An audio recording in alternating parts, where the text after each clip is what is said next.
ಇಂದು ಅಮೆರಿಕದ 47ನೇ ಅಧ್ಯಕ್ಷರಾಗಿ ಟ್ರಂಪ್ ಪದಗ್ರಹಣ. ಭಾರತದ ಪರವಾಗಿ ವಿದೇಶಾಂಗ ಸಚಿವ ಜೈಶಂಕರ್ ಭಾಗಿ. ಕ್ಯಾಪಿಟಲ್ ರೋಟುಂಡ ಕಟ್ಟಡದಲ್ಲಿ ಬೃಹತ್ ಕಾರ್ಯಕ್ರಮ.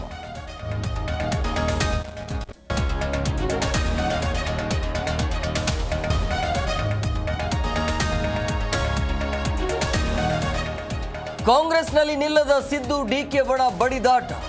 ಪೂರ್ಣ ಪ್ರಮಾಣದ ಅಧ್ಯಕ್ಷರ ಆಯ್ಕೆಗೆ ಸಿದ್ದು ಬಣ ಡಿಮ್ಯಾಂಡ್.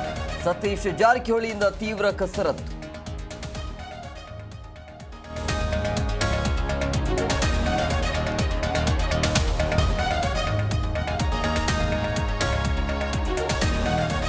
ಅಂಬೇಡ್ಕರ್ ವಿರುದ್ಧ ಅಮಿತ್ ಶಾ ಹೇಳಿಕೆಗೆ ಖಂಡನೆ. ಇಂದು ಬಾಗಲಕೋಟೆ ಬಂದ್ಗೆ ದಲಿತ ಸಂಘಟನೆಗಳ ಕರೆ. ಬೆಳಗ್ಗೆ 6ರಿಂದ ಸಂಜೆ 6 ಗಂಟೆಯವರೆಗೆ ನಡೆಯಲಿರುವ ಬಂದ್.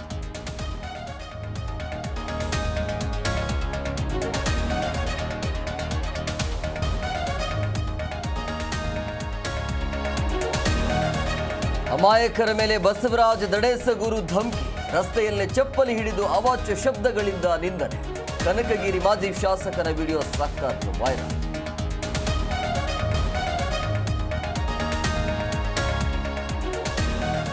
ಖೋ-ಖೋ ಕ್ರೀಡೆಯಲ್ಲಿ ಭಾರತ ಕಮಾಲ್. ಖೋ-ಖೋ ವಿಶ್ವಕಪ್ ಗೆದ್ದು ಬೀಗಿದ ಮಹಿಳೆಯರು ಮತ್ತು ಪುರುಷರು.